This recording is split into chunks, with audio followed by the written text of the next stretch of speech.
Buenas tardes, muchas gracias a Youth 360 por la invitación. Soy Michelle Reyes Milk, soy coordinadora regional para las Américas en la Coalición por la Corte Penal Internacional y soy profesora de Derecho Penal Internacional aquí en la Pontificia Universidad Católica del Perú. La Coalición por la Corte Penal Internacional es una coalición de más de 2.000 organizaciones basadas en más de 150 países. Yo represento al Secretariado Internacional. Estamos basados en Nueva York y en La Haya y tenemos una oficina regional en cada continente. Y desde nuestra creación en el año 95 somos observadores frente al CPI, frente a la Corte y frente a Naciones Unidas. Desde nuestra posición de observadores tenemos una voz en la Asamblea de Estados Partes, pero no un voto, y tenemos un mandato de neutralidad en el sentido que no podemos tomar posición sobre casos, situaciones o exámenes preliminares. Nuestros miembros sí lo pueden hacer, sin duda lo hacen, pero como coalición por la CPI no podemos tomar una partida sobre casos, situaciones y exámenes preliminares en concretos, más sí observar, contribuir a la Asamblea de Estados Partes, monitorear con mucho detenimiento los exámenes preliminares, dar información al respecto y trabajar en temas relacionados a la ratificación del estatuto, implementación del estatuto y otras partes temáticas específicas. El día de hoy vamos a hablar un poco sobre qué significa el examen preliminar en Venezuela y la reciente remisión por parte de 6 estados de la situación de Venezuela a la Corte Penal Internacional.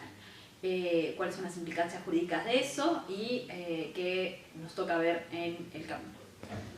El examen preliminar en Venezuela a la Corte Penal Internacional se abrió en febrero de este año. Solamente para recordar a quienes quizá no están tan familiarizados con el proceso, solamente 3 sujetos pueden solicitarle a la Corte Penal Internacional abrir una investigación. Lo puede hacer un Estado parte, lo puede hacer el Consejo de Seguridad o lo puede hacer la fiscal de oficio. Una investigación se centra en un país, no a un país, sino en un país, porque no es el país el que está siendo juzgado, sino que se limita primero la circunscripción jurisdiccional. Pero primero, antes de proceder a la etapa de investigación propiamente dicho, hay que hacer una etapa de examen preliminar. ¿Y en qué consiste el examen preliminar?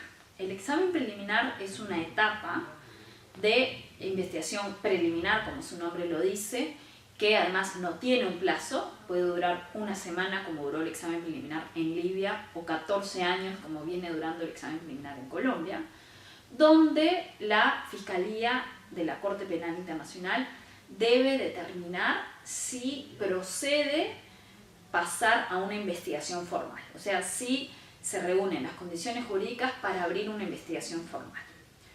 ¿Cuáles son esas etapas durante el examen preliminar? Lo que la Fiscalía de la Corte Penal Internacional tiene que hacer es evaluar si tiene jurisdicción, si hay admisibilidad y si hay interés de la justicia. En la jurisdicción tiene que ver la Fiscalía si tiene jurisdicción territorial, si es el territorio de un Estado parte o no, Venezuela sí lo es, si hay jurisdicción temporal, si se trata de crímenes cometidos después de la entrada en vigor del Estatuto el 1 de julio del 2002, el examen preliminar en Venezuela versa a partir de eventos de abril del 2014, si tiene jurisdicción personal, si se trata de nacionales de un Estado parte, en este caso los presuntos responsables sí serían nacionales de un Estado parte, y si tiene jurisdicción material, si se trata de uno de los crímenes dentro del Estatuto de Roma, por lo cual la Corte tendría jurisdicción material. En otras palabras, genocidio, en este caso no se aplicaría, crímenes de guerra no se aplicaría porque no hay un conflicto armado en Venezuela, el crimen de agresión no es aplicable, por supuesto, y los crímenes de lesa humanidad. Y ahí es donde se va a sentar el examen preliminar, porque la Fiscalía tiene que analizar si las violaciones a derechos humanos que se están investigando pueden calificarse como crímenes de lesa humanidad. Para ello hay que analizar si las violaciones a derechos humanos tienen un patrón sistemático generalizado para poder hacer esa calificación. Una vez que la Corte analiza los temas de jurisdicción, tiene que proceder al siguiente paso, que es admisibilidad propiamente dicho. La Fiscalía tiene que analizar la admisibilidad, donde tiene que ver si hay complementariedad, en otras palabras, si se están tomando medidas nacionales para investigar los presuntos autores responsables, los presuntos responsables por los mismos crímenes que harían dentro de la competencia de la Corte, y un factor de gravedad que se mide en torno al impacto, la naturaleza, el número de víctimas, etc. Y finalmente hay un último criterio, que es el criterio del interés de la justicia, que la Fiscalía únicamente va a alegar cuando decide no proceder a investigación. Pero son esas las distintas fases antes de pasar a una investigación. La remisión, entonces, ¿qué es? Es un pedido a la Fiscalía para que proceda a investigación. Ya había un examen preliminar abierto en Venezuela desde febrero que abrió la fiscal de oficio. Entonces la pregunta es, ¿qué impacto tiene una remisión que va a continuar el examen preliminar? La diferencia es que el examen preliminar se convierte ya no en un examen preliminar iniciado de oficio por la fiscal, sino iniciado a pedido de un Estado parte. En este caso, de 6 Estados partes: Canadá, Argentina, Colombia, Perú, Paraguay y Chile. Al convertirse en un examen preliminar iniciado a petición de un Estado, remitido a petición de un Estado parte, la diferencia concreta es que si la fiscal decide proceder a investigación, ya no requiere la autorización de los jueces. ¿Por qué? Porque decíamos que hay 3 formas de activar el mecanismo: de oficio por la fiscal, a pedido por parte del Consejo de Seguridad o a pedido por parte de uno de los Estados. Cuando el examen preliminar se inicia a pedido de la fiscal, de oficio, para proceder a etapa de investigación, la fiscal requiere la autorización de los jueces, de la Sala de Cuestiones Preliminares. Cuando el examen preliminar, por lo contrario, se inicia a remisión de un Estado o a remisión del Consejo de Seguridad, la fiscal puede proceder a investigación sin esa autorización de los jueces. Entonces, igual se avanza en cada una de estas etapas del examen preliminar, pero se elimina, digamos, ese requisito de contar con la autorización de los jueces para proceder a investigación. Pero es muy importante dejar eso en claro. Esta remisión no lleva automáticamente a una investigación, sino que sigue siendo un examen preliminar, pero se cambia la naturaleza de ese examen preliminar.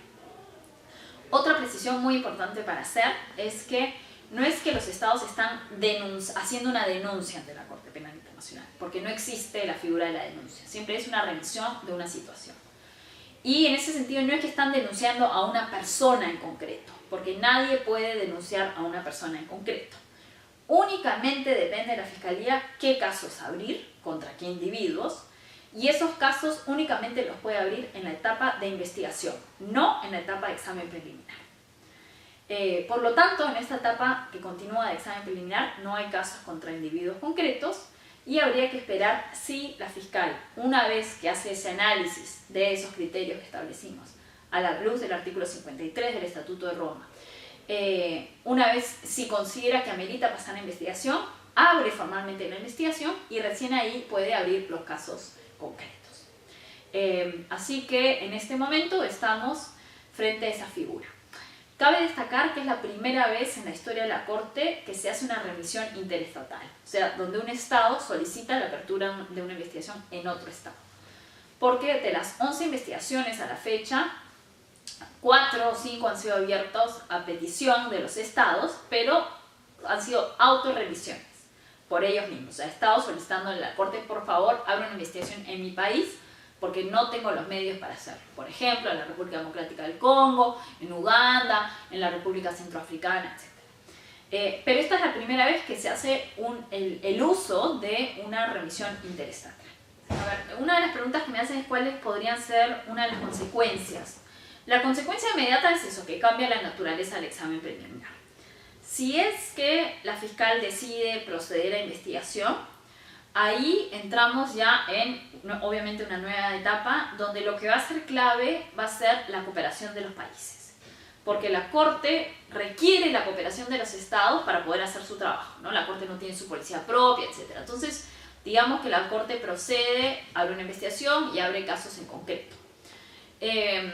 Lo que debería hacer, entonces, es que los Estados apoyen a la Corte si es que emite órdenes de captura, por ejemplo. Apoya a la Corte cuando requieren documentación, protección de testigos, etcétera, etcétera. ¿no? Todavía no estamos en esa fase, pero hay que prestar mucha atención a eso. Ojo que al seguir en etapa de examen preliminar hay que seguir afirmando siempre el carácter complementario de la Corte. La Corte únicamente actúa cuando los estados involucrados no quieren o no pueden actuar. Entonces es una oportunidad para que en el caso de Venezuela se puedan tomar medidas nacionales al respecto. ¿Sobre qué versa el examen preliminar? Es otra pregunta clave. El examen preliminar se está centrando en hechos acontecidos por lo menos desde abril del 2014. Ese por lo menos significa que podría investigar algunos hechos anteriores, siempre y cuando sean después del 1 de julio del 2002, que es cuando entra en vigor. Dentro de los presuntos crímenes que estaría investigando la Corte, sería dentro del artículo 7 del Estatuto, que son crímenes de lesa humanidad, y estaría mirando presuntos actos de tortura, actos de persecución contra miembros de la oposición, estaría mirando actos de detenciones arbitrarias, algunos actos de desplazamientos forzados, algunos actos de desapariciones forzadas, entre otros. Entonces, esos son algunos de los actos que estaría evaluando la Corte en esta etapa, donde deberá decidir si debe proceder a investigación. Hay también factores extrajudiciales que se deben tomar en consideración. El presupuesto de la Corte, por ejemplo. La Corte tiene un presupuesto relativamente limitado para el universo de investigaciones que tiene y los estados deben seguir manifestando ese compromiso y ese apoyo a la Corte también a través de un incremento en el presupuesto de la Corte Penal Internacional, ¿no? Muchas gracias.